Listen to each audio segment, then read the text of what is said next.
Today's episode of Pop Culture Reference is brought to you by the Professional Cinema Society at the University of Wisconsin-Milwaukee. UWMPCS is an organization that's geared towards bringing Milwaukee's film community together. For more information, come to our informational meeting, which we'll talk about more next week. Now, on with the show. Hello everyone, broadcasting live from unreliable scheduling. This is Pop Culture Reference, your one-stop reference for all things pop culture. I'm one of your hosts, Seamus Connolly. I'm Garrett Strother. And I'm an Oscar nominee. What's up? I'm Ricardo. Hi, hello. How's it going? How you guys doing today? Pretty good. I'm nervous about this episode because our structure is going to be a little bit different today, guys. There is so much news that's basically going to be our entire episode, except for the 2 episodes of Good Place that we have to catch up on. Well, first of all, I could have made this announcement 2 years ago. There's a new Mutants trailer, you guys. Yeah. Whoop-de-doo! I don't know, like you said, it's kind of been in the works for an eternity It could now. be good. For those of you who are unaware, The New Mutants is a movie that Fox was working on that was set in the X-Men universe. That was kind of a spin-off of X-Men. It didn't have all of the characters from their X-Men universe in it. It had new characters featuring Macy Williams from Game of Thrones, Anya Taylor-Joy, the older Byers kid from Stranger Things. Right, that weird-looking guy. Lots of good up-and-coming actors. And it seemed like Disney was just going to put it in their back pocket and never release it after they bought Fox, because there were all kinds of reshoots and production delays, and it seemed like this thing was just never going to come out. But a couple weeks ago, Disney dropped a trailer and said, guess what, it's coming out in March. Theatrical. Yeah, None of that Disney Plus original nonsense. Yeah, they're really going for it finally, and I'll be interested. I guess I am currently interested. I want to. This is a horror. Yeah, It's angle, it's right? a spooky thriller. Who knows how actually scary it's going to be? It's gonna be, pretty close to Multiverse of Madness, maybe. Well, I guess we have more to talk I'm about. holding out hope. It minute. looks weird. It looks different. It's different. Yeah, you know what? I'll take that. It's different. I'll give it a shot just because it's not the same. They're trying things that are definitely not what I would have intended to see. But our March is looking pretty open. Maybe we'll do an episode. You Yeah, tell maybe me a we'll do some mutant horror film doesn't sound pretty cool? yeah, but I don't know, man. I've been burned by the X-Men before. You mean all the time except for Days of Future Past and First Class? Logan? Come on, give there's credit Logan, where okay. credit is due. Is Logan an X-Men film? I'm gonna say yes. Isn't it? Absolutely. There's an It's X-Men in it. That's true. They're There's all multiple X-Men in it. But speaking of horror movies that are superhero movies, but also might not be horror movies because studios, Scott Derrickson, director of the Sinister films and the first Doctor Strange, has left Doctor Strange Multiverse of Madness after Kevin Feige made the press release that Doctor Strange Multiverse of Madness, quote, isn't really going to be a horror film. And that really just deflates Get outta my here, excitement Feige. here. Yeah, come on. I was so ready. Like Ricardo, you said you were just interested in New Mutants just for the sole fact that it was different. And I think with such a big character as Doctor Strange, and I mean, it's the team up with the Scarlet Witch too that's going to tie into Vision. I was just so excited to see something that was going to be Bananas, bonkers. Yeah, That's what it something sounded like. so crazy. I wanted to be, kind of legitimately scared by a major studio that has... By a Marvel movie. Exactly. I wanted a Marvel movie that was going to shock me in more than one just, cool action piece that I wasn't expecting, And it's a bummer because this really seems to be, from the way they're advertising it with D23 and everything, that it's going to be the real linchpin of this next Marvel phase. And so I'm pretty disappointed that the director's leaving. That leads me to believe that it's going to have more production trouble down the line. And if Marvel doesn't stick this movie, who knows what a mess all of the Disney Plus shows and the other phases are going to be. I'm curious to see exactly where this leads. I'm kind of done with Marvel for the most part anyway after Endgame. I liked Endgame, I liked Far From Home, I'm ready for it to be over. Yeah, it's a lot. We all kind of rode that train out together at the end there, and it was incredibly satisfying what we got in the end. And I'm excited for the shows, the Disney Plus shows that are supposedly going to tie in so much to the future of all these movies. I'm at least interested enough to still give it a chance, but this Doctor Strange 2 stuff is definitely giving me some more worries than I thought I would have. I'm disappointed this is coming from someone that's not even the biggest fan of the first Doctor Strange. But if he's a horror director and this was their horror movie, it sounded like they were going to let him off the leash. And yeah, I guess that's ultimately why he bounced on the project, is that he had a vision that I'm sure was going to be incredible, but I think this one might start to decline from what it would have been originally, I guess. Well, the only director that I feel like Marvel has really ever let put their own actual stamp on something is Taika Waititi. Yeah. And speaking of Taika Waititi, he's doing Thor 4. And there is Thor 4 news. Yes, do you know there the news, is. Ricardo? It's Christian Bale. Yep, he is in Thor 4. We don't know who he's playing. Beta Ray Bill. Yeah, it's gotta be Ray Beta Ray Bill. Bill. If it's Tyga and it's such a big name that he can do something wild with it, it has to be in my mind, right? For our listeners at home who might not know, Beta Ray Bill is a character with the powers of Thor from the comics who is like a weird horseman, and he has a horse face, but he has Thor's helmet, and he wields a weapon called Stormbreaker in the comics, though it's not the same Stormbreaker that we've been seeing Thor wield for the last couple Marvel movies. There's room for a funny joke in there, like, oh, you call that Stormbreaker too? Haha. Or maybe Beta Maybe Ray Bill. he's Frog Thor. Frog That Thor. would be pretty good. What? I didn't know You don't that know was about such a thing. Frog Thor? No, I don't. Frog, You're as he's kidding called. me. You know I'm how not. you know frogs? And Well, Thor? this one is Thor, Jesus. but he's a frog. Well, I wonder if they're gonna try to do like a weird Spider-Verse thing where there's Thor and then there's Into the Jane Thorverse? Foster Thor and there's Frog Thor and Oh there's my Beta God. Ray Bill. Love and Thunder. It could be like a whole team of all the different Thors, and then their Natalie Portman counterparts. You get Frog Natalie Portman. You get Horseface Natalie Portman. It's a whole thing. That's how they got her back. Yeah. So you get to play horse Natalie Portman. Let's just go ahead and do our last bit of Marvel news, which is kind of not Marvel news, but also is Marvel news. There was a Morbius trailer. Morbius, Yeah, there was. the Living Vampire, starring Right. Jared Leto, set in the Sony verse, the Venom verse. Okay. But as the trailer shows us, we see... Wait, hold on. You want to get a live reaction? Oh yeah, let's do that. Yeah, because I haven't seen the trailer yet. All I know is that it's Jared Leto and he's a vampire, and that was the only other question I had, was whether or not it was in the Venom verse or the Sony verse, I guess is what it's called. I never even saw Venom. I can't. What do you know about Morbius, like, as a character? Nothing, absolutely nothing. He's a vampire and no other characteristics.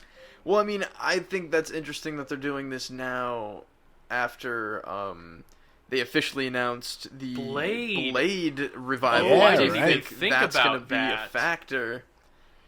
Did 'Cause- they cast a Blade? I Yeah, don't it's remember. Mahershala Ali, dude. That's right. It's gonna be wild. The story goes that after Mahershala Ali won his Oscar for Best Actor for Green Book, he called Kevin Feige and he said, I want to do Blade. And Kevin Feige said, okay. Legendary. What a story, my god. It's, I've never saw the original Blade, believe it or not, and I'm a Neither have I. big, disgusting, bloody vampire action movie guy, and I heard that's all that is. Alright, Morbius, official trailer, first look. The writers of this movie were involved in Punisher Warzone, Transformers The Last Night, and Men in Black International, Good A god. stellar track record. Alright, lay this as thing well on as me. Gods of Egypt, that Power Rangers movie. Oh, get out I of heard here. the Power Rangers movie is pretty good, actually. The Last Witch Hunter with Vin Diesel. Vinathan Diesel. Based on his Dungeons and Dragons character. Yeah, I love that. Alright. Alright, yes, I want to watch this Morbius trailer. Let's do it. Let's get into it. Alright, sexy Jared Leto with his long hair again. I should have died years ago. He's got a frozen bat serum. Got tired of doing the whole good guy thing, huh? What's up, Doc? Wait a second. Wait a goddamn second. Oh my god. Alright, that just muddied up everything that I thought about that It's all movie. coming together. Alright, so what I'm seeing is that eventually Blade and Spider-Man are gonna have to slay vampires in New York City together? Explain why you think that, Seamus. Okay, the stinger at the end of that trailer there was Michael Keaton, I assume, reprising his role as the Vulture from Spider-Man Homecoming. What if he's not the Vulture? What if he's just a different guy? bird bad guy? I don't know. Apparently, people have looked at this trailer and like brightened up everything around Right. Michael Keaton, and he's wearing the same jumpsuit that he's wearing in prison at the end of Spider-Man Homecoming. That's what I kind of thought. That's what I recognized at the end there. And also, I don't know if you caught this when Morbius was walking down the alleyway in the trailer, Seamus. There's street art of Spider-Man, and over it says murderer, alluding to spoilers for Spider-Man Far From Home. The fact that now it seems that Spider-Man has been framed for Mysterio's murder. It's all coming together. It's all part of the plan. You know, I don't think it looks bad. It looks a little weird. I think I'm gonna have to see it now that they're doing this, like, vague crossover. Well, here's the thing. This is clearly some kind of stipulation about the Spider-Man deal that they struck a few months back. Yeah. Just because there's Marvel characters showing up in the Sony stuff, I don't think means that Sony characters are going to show up in the Disney-owned Marvel stuff. Yeah, probably not. Give it up, Amy. Yeah, for real. Honestly, that Tombs thing, that line is probably just in passing while they're in prison or something, and they just happen to be in the same jail, and they're using it for Stinger promo material to be like, hey, look, it's part of everything, too. How much you want to bet that was the stinger of the movie? Ooh, that could be Like interesting. the after God. credits. They've done stuff like that before, right? They definitely have. Well, I mean, Amazing Spider-Man 2, the big trailer shot of him swinging around in slow motion with the sewer grate. Against is the Rhino. last shot of that movie. I hated that, because they do that shot, and it cuts to black, and That's it. I'm not even giving a spoiler warning for The Amazing Spider-Man 2, because that movie sucked. Good God. It's interesting. I'll say that. It might get me to watch Venom, finally, which I've heard is, like, not even that bad. It'll get me to watch Venom. We'll do a Venom episode in prep for this movie. Really? Yeah. We might as well. I mean, good lord. I don't want to, but The fans demand it. All those Venom heads out there. But let's stop Lordy. talking about Marvel. Yeah, because let's boring. move on, please, for the love of God. You want to hear something weird and dystopian? Let's hear it. So, Warner Brothers has announced that they're developing an artificial intelligence software that will automatically decide what pitches to greenlight and not to greenlight. I hate that. Right? Doesn't every part of that just make you kind of angry? It's like the one thing they always say, like, no matter how automated the workforce gets, you can't, like, automate creativity, but you're, like, automating what creativity gets past this, like, the bar now. It's Not that this could really happen anymore, but Hollywood's about to get a whole lot whiter. You trying to tell me AI is racist? It's like Queel said, Ricardo. robots are only a reflection of the people that program them. So I mean, oh my God, Hollywood bot is gonna ruin us all. It's gonna be like the Terminator, but worse. We'll see where this Warner Brothers thing goes. We'll keep you updated. Yeah, let's hope that dies quick, because that freaks me out. This is news that's a surprise, but also not out of keeping with some previous decisions that this franchise has made. Billie Eilish is the pick for the new Bond song, which I think could be interesting. I was hoping for Lorde. I think I've said on this podcast before that I really think Lorde should do the new Bond song, but... I mean... Is Billie Eilish British? I never know. No, I don't. No, She's American. I think. What's her name? Did Skyfall? Adele did Skyfall, who and is British. I thought that was one of the best Bond songs in a while when that movie came out. So, I mean, I really wasn't expecting much from her, so maybe Billie Eilish will surprise me. I don't know. I mean, I like Bad Guy, sure. Yeah, I think Billie Eilish is fine. I think it could be interesting to see. It's a very different type of music that she makes for a Bond song, because you listen to Adele's music and you're like, yeah, this could be a Bond song real Sure. easy. the weirder picks are often the best Bond songs. Like asking Paul McCartney to do a Bond song. Oh, and that song's so good. That God. Carly Simon, Nobody Does It Better from Spy Who Loved Me. Yeah.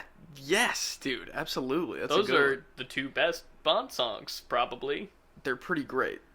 I mean, come on, Goldfinger. Goldfinger. Bwah, bwah, bwah. Yeah, come on. I have an old floppy vinyl record of all like classic Bond themes that I'll throw on sometime. They're great. Yeah, so I'm interested in this. I still think it should be Lord. There was a rumor going around that it was going to be Beyonce because she posted a picture of herself kissing a martini glass on Instagram. Oh, and everybody took that and ran with it? Well, because before Lemonade came out, she posted a picture of her kissing a lemon. Oh, I didn't know that. So I guess a lot of people were like, is she Damn. doing Bond? And Damn. I think that would have been That a doesn't good sound pick. horrible. I think that would have been awesome, for real. But I'm excited to see what Billie Eilish does with it. I just saw the No Time to Die trailer in Dolby before I saw 1917, and the theater was shaking, and it was... Thank God. And my mom hadn't seen it yet, and my mom was like, James Bond! Yeah. We get to hear Billy and Dolby? I would go see No Time to Die in Dolby. I'm That'd excited be fun. for that one. Well, yeah, that's that. We'll come back with a review of Move that over, song when that movie Lord. comes out. There's an even edgier music teen in the business now. Well, they usually release the song before the movie comes out. So we'll probably get to hear it before the movie comes Dope. out. Good. We'll bring Sam that back Smith up, I'm released the bad one from Spectre Yeah. like a month before the movie came out, and then we were all like, that was a bad song, and then the movie was bad, so we probably should have known. I don't even remember that song. I barely remember that movie. That's just a bad time. This is the piece of news that we're going to talk about today that I'm the most excited for. I think I already know what it is. So on Thursday, a Hollywood Reporter article about Bad Boys for Life screenwriter Chris Bremner buried the lead when, in the very last paragraph of this article, mentioned that Bremner was going to have another big screenplay coming out as he was writing for Jerry Bruckheimer and Disney the screenplay for National Treasure 3. We're back, baby. We're back. It's gonna be... I don't even know what he's gonna have to go after this time. I know what we're gonna go after is a double up on an episode or two of catching up on National Treasure when it comes out. Ricardo, I don't think you've ever seen No, that, right? I haven't. So you don't understand the excitement and the... But he will, Seamus. I know he's gonna it's love Nicky Cage. He's after the Declaration of Independence. It's a That's great... about it. You know Adventure what? film? It's a great movie. I love that Ooh, movie. yeah. It's a blast. It's like, so strange to be stealing the Declaration of Independence for a treasure hunt, basically, but... I can't wait to see what he has to steal in National Treasure 3. Exactly. There was a tease at the end of National Treasure 2, like there was a little setup sequel. I don't know if they're going to pay that off or not. Is Maybe it George Washington's bones? No, we don't actually even know what the tease is. There's just a vague... You'll understand when you see National Treasure 2 Book of Secrets. It's so good, And I'm wondering if they're going to tell us what that is, or if they're going to be like, yeah, during that adventure that we had all those years ago. I have a feeling it might be that, where they're gonna almost do the same thing, where they're gonna do the exact same kind of mention, and then they're gonna like completely walk away from it. Like you said, it's gonna be like it's not like that one time where we had to do that thing for that one important guy, and they're just gonna go on to like, we gotta steal the Statue of Liberty. Yeah, they're gonna make the Statue of Liberty disappear. Completely original idea. We actually talked about a leak of this information 2 months ago on this podcast. We and did? We did, Yeah. and we were all like, man, we hope this leak actually checks out, and it did. It's finally coming through the woodwork. So, you heard it here first, listeners. That's We would right. like you to remember. We're Don't up you ever on it. Forget that, Ricardo. Get ready. We're gonna watch them. You're gonna love them. Get overhyped. Is Mount for it. Rushmore involved? I feel like Mount Rushmore's Rushmore's in involved. 2. Yes, and I only thought about that movie when I was at the actual Mount Rushmore. I didn't think about how impressive it was to make that, or all this history behind it. I was like, man, I wonder if there really is a door behind one of their heads. Honestly, What if Nick Cage has to put his face on Mount Rushmore? That's pretty great. I almost want them to go back to some locations. Like there was a gimmick, a right? bigger Isn't it? conspiracy all along that involves like the glasses and the catacombs and stuff. So, in HBO news, HBO has announced that they are not going to move forward with a second season of Watchmen. That the one season that we got of the Watchmen sequel series, whatever you want to call it, like the Watchmen series that is set in the same universe as the movies. No, it's not the movie, it's the comic. It's the comics. Yeah. Good. The comic is not moving forward with any more seasons.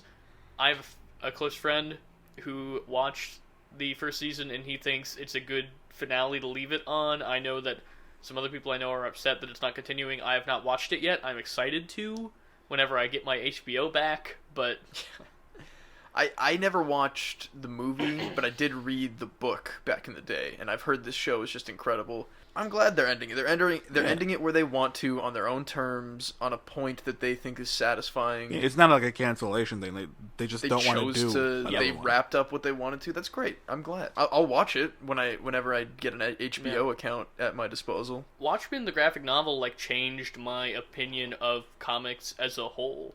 I really made them a little more legitimate in your eyes, or the way that I used to be when I was an angsty high schooler was there's no comic books were necessary back in the day, but now there's ways to tell stories on film and television where we don't need graphic novels anymore. They're just now data medium. And wow, hot take from 5 years ago. More than that, even when you were a naive child. When I was 14. Yeah, Jesus. Oh. And then I read Watchmen. I hadn't even read that many comic books. I just had this opinion founded on nothing, and then I read Watchmen, and I was like, there is no other way to tell this story. And it just opened my... I was the galaxy brain meme all of a sudden. Yeah, of course. Man, I think maybe I'll reread the book. Maybe I'll jump on the show. That's probably the best way to do that. Yeah. Then I'll do a dessert of the David Hayter movie and ruin it all. We'll see how that goes. I have on DVD at home, I've never watched it, the motion comic, which I've always been interested. Interesting. I would check that out for sure. I've never seen the Snyder film, so I think I'd rather watch that the might be motion better. comic. But yeah, so good for Watchmen. If you liked Watchmen and you wanted more, too bad. I'm sorry. Go read the current run, maybe? I know they're Go still read making Doomsday them. Clock. Yeah, sure. Honestly, I'm getting a little inspiration here. Maybe we do an episode on a classic graphic novel like that sometime. I'd love to get great. deep on a really good series or standalone. Yeah, we need to. I think it's time for us to really branch out a little bit more with our media on which we discuss. We're all pop culture guys. All pop culture indeed. We'll hit. We're doing comic books. We're doing albums. I'd love to do an album. We're doing other podcasts. That would be a nightmare to do podcast. The West Wing Weekly. Oh my god. Their series finale's coming up. I've never seen an episode of The West Wing, so. So what you'll do is you'll watch an episode of The West Wing, you'll listen to that episode of The West Wing Weekly, and then we will record an episode talking about the podcast. We play both podcasts over each other at equal volume, so it means absolutely nothing to no one. But Disney, they're at it again, aren't they? They're What? They're doing stuff? What are they doing? Yeah, Disney's at it again. This is a weird one. Their corporate empire has recently acquired Fox and Fox Searchlight, as you are well aware. Ricardo, if you were to update 20th Century Fox branding to be modernized, how would you update the name? What part would you get rid of? Make it Foxy 21st Century Pictures. I love that. Well, you're not far off. 20th Century Studios. No more Fox. No more Fox. What? Yeah. Someone call Peter. That's a good comedy. joke. I'll give it to you. I'll give you that's a good joke. It took so long for me to click that into place. Jesus. Yeah, Oh I my think God. this is stupid. I think Yeah. a lot Fox of the is industry conjecture is that they're doing this to distance themselves from Fox News. Oh, that's interesting. But Yeah. But do they own that too? No, well, they don't. The 'cause Fox News and there's Fox a weird Entertainment was, corporate different. history of how Fox News and Fox Entertainment, 20th Century Fox, like came to be and how they are they're kind of connected but not really, and they're definitely not anymore. But that's a lot of the conjecture, is that Disney is doing this to distance themselves from the Fox News brand, which kind of makes sense, but I still think this is stupid because Fox is one of the oldest, biggest studios still in existence, and I think it's a shame to completely erase its legacy like that. I feel it's almost just like an ultimate assimilation move. Yeah, that's really like, what it feels like. We bought Fox. There is no more Fox. It's only us, and we own 20th Century Studios or whatever it is. Fox is no more. I really hate it. That feels like their boot is coming down a little hard, if you're asking me. If we're talking about corporate dystopias, it feels messed up. Yeah, Fox is like huge. It's always been huge. Well, it's sad because I go to the Chicago Film Critics screenings pretty regularly, and I just went to see Mad Max Black and Chrome, and it was really sad because they, at the end of the screening, they always ask for suggestions of what else they can do, and most of the suggestions that they were getting are movies that they can't do anymore because Disney doesn't let their movies get used for like smaller screenings like that, and now that's extending to all the old Fox movies. So the Music Box is never going to be able to do their Die Hard alternative double feature for Christmas anymore. Good luck seeing Alien on the big screen ever again. Oh man, that's a true bummer. It really feels like this is the end of the Fox era, and Fox was one of my favorite studios. Yeah, man, they put out an incredible amount of good stuff. Like, everything was Fox, you know? Back in the day, it was all... You think they're going to start, like, re-releasing those movies and altering the logo of the 20th Century Fox thing? I really think they are. I really think probably we're not They're going to change the jingle? No more big orchestra? I don't even know what they're going to do. Yeah, no, it's just Searchlight now. I suspect also that Fox Searchlight as a whole is not long for this earth now that Disney's bought them. Yeah, they're just going to lump them all into the one. Disney's not interested in highlighting independently minded films. Yeah, not as much. Maybe we'll see that a little bit of a revival down the line, but right now it feels like King Mickey's really coming around hard. Emperor Mickey. Do it. I hope that sounds good.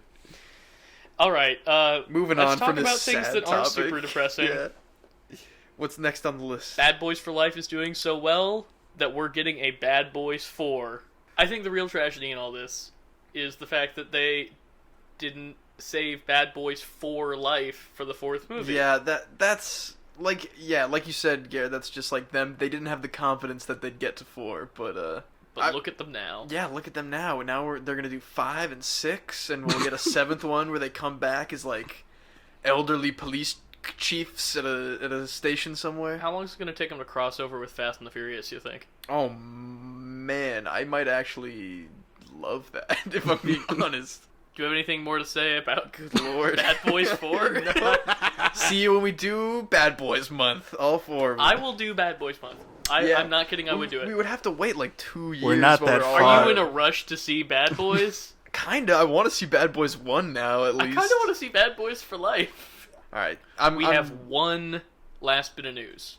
What do we got? Hey, Ricardo. Yeah. You know how you like Rachel Bloom? Yeah. You know how you like Fran Drescher? I actually do like Fran Drescher. I do like that show. What if Fran Drescher and Rachel Bloom were working together on a Broadway musical about the nanny? Broadway will never be the same. It's The Nanny. Mm-hmm. Wow. The television sitcom The Nanny. I'm talking Mr. Sheffield. I'm talking CC Babcock. I'm talking the butler. Oh boy, Niles. Is it His Niles? name is It Niles? is Niles. Ooh, I love that. I thought it was Niles, but then I was like, no, it couldn't be. Not possibly another 90s sitcom with a Niles. God. You like Fran Drescher, you like the basic plot of The Sound of Music, you're gonna love The Nanny. Honestly, I would love to see this show. I love Rachel Bloom. I am fond of Fran Drescher. I wouldn't say that I love her as much as maybe you both do. Are you telling me you never fell asleep watching Nick at Night and then you woke up at 11 p.m. groggy-eyed as a 7-year-old? And there's just Fran Drescher with her giant hair and tight clothing. I'm about to blow your mind. I've never seen The Nanny before. Nanny. Year. Okay. Oh my god, what have I done? What have I done? Okay, our podcast, The Flashy Girls from Fleshing. Oh my god. The Nanny podcast. I'm so lost. I don't know what What do you know the basic plot of the Nanny? Right? She's a nanny, and it's the future, and she was like, working in a augmented bridal robot shop parts. in Flushing, Queens. What? Oh, is this the theme song that you're about to talk out to me? Kicked out by her boyfriend in one of those crushing scenes. Where was she to go? What was she to do? She was out on her fanny. I can see where this is going. And that's how she became The Nanny. Oh, that's disgusting. I'm gonna hate you both when I listen back to this. Coming soon to Broadway. Rachel Bloom, fantastic. Check out Crazy Ex-Girlfriend. She's more than qualified to write songs for this. Man, I look forward to this. I'd love to see it. I probably won't ever because it's Broadway, and that's a long way away and It'll expensive. come to Chicago, and It's then still 5 years expensive. after that, it will come to Milwaukee. You can bump that album. Yeah, I'll listen The to the cast album, that's for album. sure. I can't wait. It's gonna be hilarious. Fran I already Drescher's know. writing the book. It's gonna wait. It's based on a book. No, the book is what the script is called. In Yeah, I know theater terms. I know exactly what you're talking about. Today's pop culture reference is only for Seamus. Yep, that's me. But that's our That's news. news, huh? Yeah. Ladies and gentlemen, where's Riley? Ricardo, Yes. where's Riley? I'm gonna say the outskirts of the city. Seamus? I think I'm gonna go with he's walking in this tundra that we have going on right now, this terrible snowstorm. He's walking to work, I'm gonna say. Well, it is 1:06 right now. I texted Riley at 11:14 to know where he is. He says, laying in bed. I was at 11:14, and I still am now. Good man. That's the winter break I like to have. Yeah. Alright, let's move on to our pop culture reference of the episode, which is the celebrity cameo. We've been dealing with a lot of celebrity cameos lately, and there might be one coming up on a later segment. Just you wait. But I think the celebrity cameo is a really interesting device in filmmaking and television, in that it's something that immediately takes the viewer out of a movie or a TV show, or at least draws attention to the fact. I think some can be deployed really poorly and derail the movie. I'm thinking of something like Matt Damon in Interstellar. Was that a Matt cameo? Damon was Was in he it? not just a Well- character in that movie? It's a surprise appearance of Matt Damon that was clearly kept secret, Right, so yeah. that... What about Matt Damon in Ragnarok? I was See, gonna bring that there you up. go. I think that's a well-used cameo because it fits the tone of Ragnarok. Yeah. Let's just talk about Matt Damon cameos. Matt Damon is kind of the king of celebrity cameos. He was in Deadpool 2. He was? Yeah, he's the guy that's talking about Oh, toilet that's right. paper, Oh, the redneck. Yeah, and yeah, that's great. Brad Pitt also has Brad a great Pitt was the cameo. Invisible Man. That is a perfect cameo. That I'm not was great, yeah. I'm not crazy about Deadpool, but Brad Pitt Oh, yeah, being that- an invisible superhero, Yeah, and dying immediately. It's so funny. it's brilliant. It's absolutely brilliant. Yeah. Oh. See, I think a comedy can get away with a celebrity cameo better, but I think there's some not comedies like The Player, which is all about Hollywood, which incorporates them really well. John Cusack, the late Buck Henry, Bruce Willis. Bruce Willis also does a lot of weird celebrity cameos. Yeah. You could think about something like Ocean's 12, where he plays himself. That doesn't work too well. But then Lego Bruce Willis in the Lego Movie 2 works gangbusters. So It's great. Definitely a lot. We've had a lot of celebrity cameos on The Mandalorian in this first season. It was pretty much every episode had a different celebrity a cameo. different celebrity cameo. That I always see that as just like a little jab to the audience, like, hey, you know who that is. Like, pay attention. You're gonna have, somebody that you recognize do something interesting. Does Werner Herzog count as a celebrity cameo? But he's a more substantial role. Yeah, I think Werner Herzog and Carl Weathers, they're both like characters, but like Bill Burr or Amy Amy Sedaris. Sedaris. Amy Sedaris, That's the one that jumps out at me. definitely cameo. All right. Let's move on to Hellless Other Podcasters. Welcome to Hellless Other Podcasters, where we break down the latest episodes of The Good Place. This is one of our last episodes of Hellless Other Podcasters, boys. It's pretty sad. We're in the Shedding end tears. game now. But Oh boy, Today it's we're going to be rampant. talking about Season 4, Episode 10 and Episode 11. You've changed, man, and Mondays, am I right, respectively. They don't dilly-dally with plopping us right back where we were before the break, back in the judge's chamber. It feels like the judge has been going through voids and marbleizing Janet's for years of my life. Yeah, for real. It's taken a minute. But we open with Janet and the judge going through different Janet's voids looking for the button that will end the world, completely erase humanity's existence. Chidi, he's up, he's confident now, he's ready to go. He's like ultra uber Chidi. Like he's like Nega Scott. Yeah, exactly. He's like the ultimate form of himself, and it's awesome. I love new Chidi. He's great. It's just, he can like learn. I guess he's learned from all of the reboots and time spent on Earth and all that, so they're kind of leaving it up to him to figure out the ultimate plan to lay out for the judge when she's ready to destroy everyone. Yeah, so the task of this episode is to figure out how to fix the afterlife. And their first suggestion is to expand the medium place so that more people are able to not be tortured for eternity, which of course Sean, being the head of the bad place, immediately shuts down, and the judge goes back to marbleizing Janet's, so they have to regroup and come up with a new plan. Quick shout out to my girl Disco Janet. Yeah, baby. Who gets a lovely I'm few gonna seconds. end the earth. It's great. I'm glad she got back around. Also, Disco Janet gives roller skates to Chidi, which that's it. I just wanted to bring up her accomplishments in this episode. He does a spin. He does a spin while he's teaching. And also, Seamus, did you notice what Disco Janet turns into when she's marbleized? It's a little disco ball. That's a little disco ball. I thought that was great. They think of everything over there. My God. So there's neutral Janet, which is medium place. There's good place Janet, and there's bad place Janet. So, is there a disco place? I hope so. I hope Well, there's where just like a... it's created when an entire genre of music dies. Is that a joke in the show, or did you just come up I with just that? made that up. I mean, it That's makes sense. great. Disco is dead. I love that. That's perfect.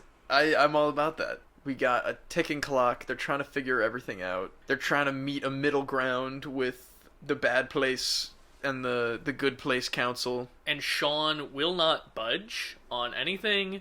And we also know the judge is anxious to just get this all done with because she has to get back to season 3 of Justified. Of course. Which I can relate. Yeah. Oh, Justified's so good. But I love Chidi... that's just in there for some reason. I don't know why that's a recurring bit. That she likes Justified? Yeah, it feels like a good one-off joke, but they keep bringing it back. Because Justified's amazing. I was gonna say, it's such an almighty show that the judge of the entire cosmos is like, damn, this show's great. When it all seems lost, when it seems like they're not going to be able to come up with any kind of plan, Ted Danson, he gives a nice speech, and Chidi, he's got a plan. So their plan to get the judge to even listen and sit down for their plan is they all go into Janet's void, where they don't all turn into Janet's because they're stronger now. And Janet is more advanced. Mm-hmm. Everybody's like grown since they had that weird Janet episode. And Janet conjures Timothy Oliphant. In the man himself, in garb, in his ceremonial cowboy hat and outfit. Yeah, outfit. Like, it is exactly the Justified outfit. It made me laugh out loud. It was hilarious. Oh, but just the payoff to this great gag. Yeah, it's just such a good payoff. He's like interrupting them as they explain to like get more information in character. It's so funny. And it feels like Raylan doing an it doesn't investigation. feel. Yeah. This is not Timothy Oliphant, it's Raylan Givens. He keeps being like beckoned by the judge to like come sit back down by her. It's very funny. Chidi lays out his new plan, well, all of their new plan. Right. Which is to do the neighborhood experiment / other kinds of scenarios where the humans have their morality tested. So the way they explain it, which I think is a really eloquent way to put it, is life on Earth is like taking a class, and then when they get to the afterlife, the neighborhoods are like taking a test.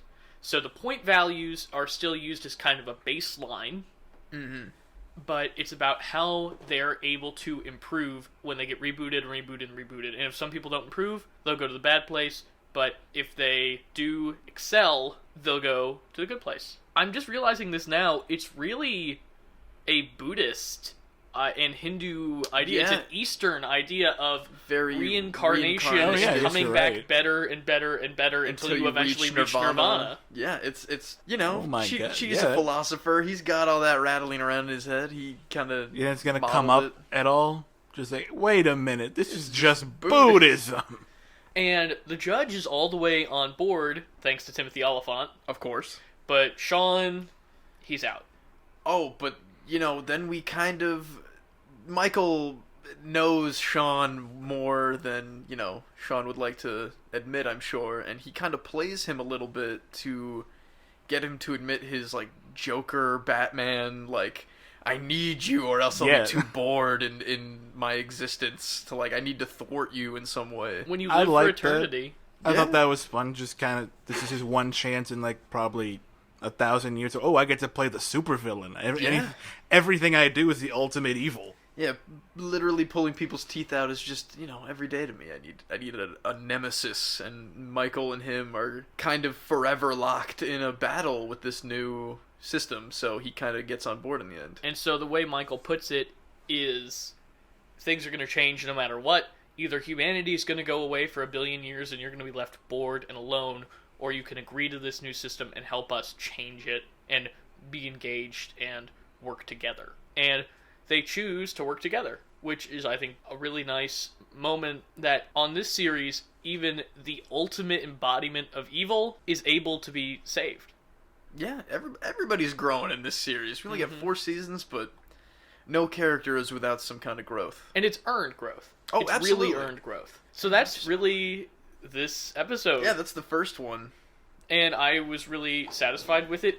Honestly, I was kind of shocked that they resolved all of it so fast, but it didn't feel unearned because they've put so much effort into, again, it feels like the judge has been marbleizing Janet's forever. Right, yeah. Yeah, this was a great comeback. Yeah, considering this was the return on the break, we're right back, we're running along right where we were when we stopped. Yeah, it's absolutely stellar. And I'm glad that Sean got to have a little moment. I think that Mark Evan Jackson is an outstanding actor. I really love him on everything he's in. And I'm glad to see him play a little bit against type and have a little bit more to do than he usually does. And then we've got Mondays, am I right? Which another great episode. Is another great episode. Now it's the trick of actually having to implement all of these ideas. And easier said than done. Certainly. So we learn about all the different jobs that our characters are going to be taking on. Tahani has volunteered to be essentially the guinea pig for the new system of neighborhoods and scenarios that the humans will be tested with, while Michael is leading his team of demons trying to become new architects. Not going super well for him. Yeah, not great. It's he has a lot of trouble. He handpicks the demons from this pool of very good bad place architects, and he's a lot of fun. Bear chainsaw attacks. They're trying to understand that it's not all about immediate fear and danger and panic when you're trying to torture somebody, and they have to relearn how to get under people's skin rather than rip it off psychologically instead of They keep comparing what they're doing to the penis flattener machine they have in the bad place, which is apparently the standard of torture. And they're trying to get them out of that headspace. So one of the tests has, as you mentioned, a bear with chainsaws, and then when Michael says make it smaller scale and more relatable, it seems like it is going better. It's a great goddamn bit. Yeah. A smaller bear with chainsaw hands that says Mondays, am I right? Because that's relatable to humans. Which, if that isn't merch soon, like a plushie with little chainsaw hands bear that light up and make noise. Meanwhile, our other characters, Eleanor, Chidi, and Jason, are going through old files of the best people ever to live, trying to figure out who their first neighborhood is going to be. And, we have another twist of fun cosmic fate. Well, I guess this isn't fate. This is Jason finding them and printing them out. But Jason finds Jason is all an of agent their... of fate. Yeah, truly. It's going to turn out... I'm calling it right here in the middle of my sentence. Jason is God in this show, and it's going to be a big reveal at the end. But, he prints out all their files, and there's some conflict in Eleanor with Chidi about reading each other's files and, kind of getting to know their past when they've professed love for each other already. And eventually she decides that she wants Chidi to read her file so that he knows everything before they are able to spend eternity together. But even confident Chidi is now rattled because he's so impressed by what he's found in Eleanor's file that he doesn't think he's good enough for her. Yeah, it's another questioning of the soulmate or the true love, I guess, at this point. And confident Chidi does get pretty rattled once he has to, like, wrestle with himself compared to Eleanor, I guess. And the MVP of the episode for what feels like the 5th or 6th time this season, Jason comes through. And yeah, this is a good character point for Jason. For real, yeah. He's useful. Because he's useful now. Chidi makes a comparison between his and Eleanor's relationship and Janet and Jason's relationship, which at first seems to rattle Jason. And so Jason is like, oh, I'm not good enough for Janet. She's going to get bored of me. It's going to suck. And then Chidi's like, no, you're different, and that's what makes you a strong couple, is that you enjoy each other's differences and have come together, and that makes you strong, and that makes you a good couple, which Jason immediately turns around on him. He got him. He flips it on him real quick, and is totally like, I got you, man. Just pretend that what you were saying to me was what you were saying to you all along. And but put it in your head. Yeah. And don't say it out loud. Yeah, He's been sneakily, like, doing amazing things this entire time. Or I guess, at least, specifically for this last season, and this is just another good I'm example. really on board with your weird theory that Jason's somehow God. very... Well, not God, but super powerful or something. Oh, my goodness. But yeah, we, also, MVP of a lot of these episodes in general, or this show, we get Vicky comes back and throws a wrench in the works with Michael and his trying to teach the new architect stuff. I love it whenever Vicky pops up. She's the worst. She's the worst, but she's the best to have around. But is she the worst now, Ricardo? Oh, yeah. Because she is really good at what Michael wants the demons to do. We see Michael have a crisis of whether or not he could deal with the fact that Vicky is better at the job that he's supposed to be doing than he is, because Michael, for his entire millennia of existence, has always had a job to do, a purpose, and now somebody, Vicky, is better at it than he is. And so he has a big moment of growth in this episode with Janet, where she points out that it's all about what's best for humanity, and he can't let his ego get in the way of it, which has been a big obstacle for Michael this season. They come up with a ploy, though, in the end. They come to a common understanding that, like, Vicky is obviously meant to do the job and to, like... How does Michael explain? He explains it in that she would be, like, the director of the project, and that gets her ego stirred real hot, and, convinces her to basically be the project manager of the new neighborhoods. And yeah, he promotes her, and they find that common middle ground, and another demon that kind of feels like it's making its way into the core group a little bit of, like, not jerks. I mean, her job is still torture. Well, it's not torture, it's like soul moments, tuning. it's testing. Yeah. And we know that Vicky has always been ambitious from the very beginning. Yeah, when she was True, still that's fake like- Eleanor. Mm-hmm.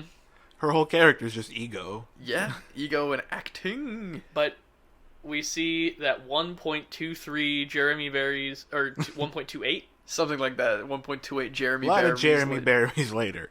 Yeah, enough where you're like, alright, that's significant amount of Jeremy Bearimy time. That's a long time. We see the first few neighborhoods are in full force, that Vicky is running things really well, everything's going smoothly, and there's a noise that goes off in the sky that means somebody's gotten into the good place, and so they are like, oh, did our first test subject end successfully? And then that's when Michael tells the Soul Squad that no, that's the sound of the 4 of them getting into the good place. Feels good. They done did it. They done did it, and then they get another golden hot air balloon, which was a great... That was like a season... That was 2. season 1 or season 2 bit of a fake way to get to the good place was a hot air balloon. He assures them that it's real this time, and they also invite Michael to come along with them. And Janet. I assume Janet was coming along as well. You can't leave her behind. And then they... Then it's over. Then the episode ends. Yeah, they ascend to the sky. Jason yells balls as loud as he can, which made me laugh. And then we're going to get to see the honest-to-God real good place For next honest- episode. 2 seconds I thought, oh, is that the end? Is that no more? I think That's that would what- have been a satisfying series finale, honestly, Yeah. but I know that these storytellers clearly have a larger picture in mind, and I can't wait to see what happens in these last couple episodes.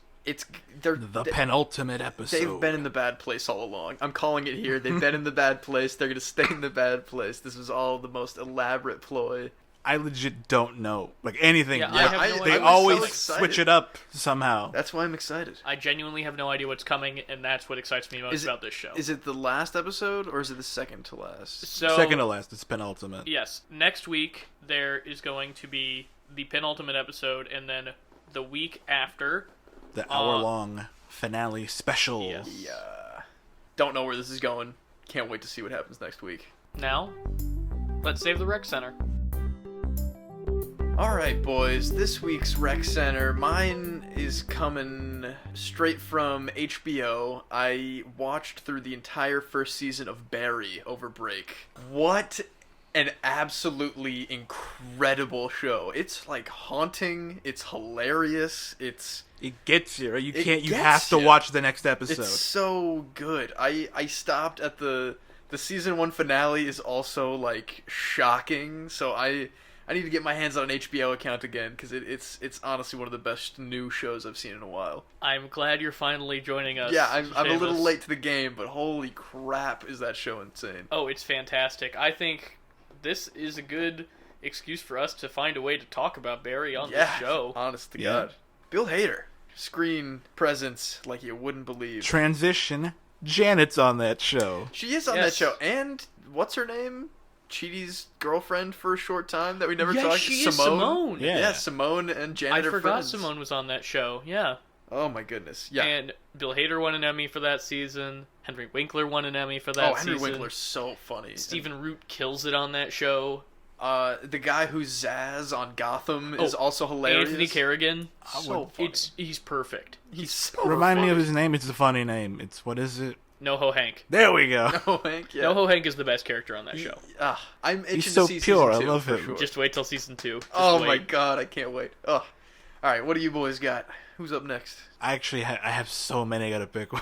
Yeah, you got a big Rolodex over break. Well, that's the great thing about Break is that it offers this invitation of yeah. catching up on things that you're interested in. I watched The Irishman. I watched Rocket Man, but my pick is actually going to be a graphic novel, my pop culture reference. I recently picked up at Half Price Books a short graphic novel. It's a collection of 4 individual comic books from a series called Star Wars Shattered Empire. It takes place immediately after the events of Return of the Jedi. It actually takes place it starts during the Battle of Endor. Oh, cool. And it has all the characters you know and love. It's got Lando and Han and Luke and Leia and R2.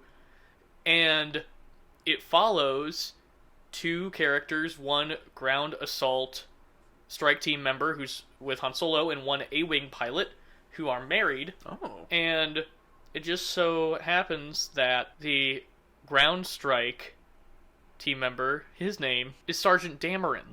All right. Hey, there you go. Specifically, Poe Dameron's mother, the A-Wing pilot, is the main character of this series as she interacts with the different characters from the original trilogy against the backdrop of the final days of the Galactic Civil War as they're trying to hunt down the last of the Empire. That sounds awesome.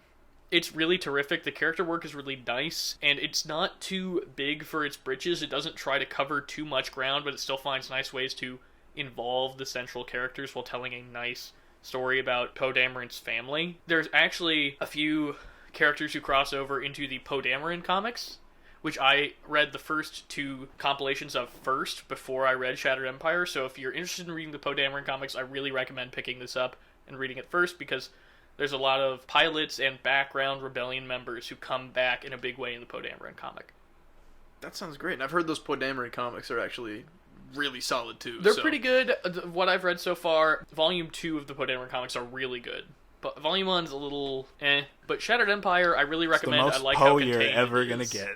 That's definitely true. Yeah, exactly. Right on. Good stuff. Check that out. Ricardo, what do you got? I'm gonna go with the most readily available one because it's free. Epithet Erased. It is a animated web show from YouTuber Jello Apocalypse. He does stuff like every Disney movie reviewed in 10 words, I've seen those. Yeah, so I've this seen is those. basically like an anime or whatever, or like welcome to Twitter, welcome to Facebook, those types of videos. He's partnered up with Verve, and they made like a 7-episode, like each one's like about a half-hour long animated series, and it's fantastic. I think it's really good because it is from such an independent creator. And it's all on Verve. You can do that. Or he also, like, after a week after they were on Verve, he like put them on YouTube for free. So if you want, you can check out the whole thing on YouTube. Nice. That sounds cool. I'll have to check it out. Yeah. The basic premise is it's very X-Men, very My Hero Academia. It's a world where certain people, when they're born, have like a word like attached to their soul, and they're called the Inscribed. That gives them powers, but the words are all kind of dumb. Epithet erased. I'm gonna have to check that out. It's free. Hey, if it's free, Yeah, that's what they're check it called. The word, your powers, or whatever. They're called your epithet. Yeah, if you want to check it out, Jello Apocalypse, indie creator. It's all on his YouTube channel. All right. Well, I think that's our show, guys. Tune in next week. The penultimate episode of The Good Place. Yep. Can't wait to see you then. Have a good week.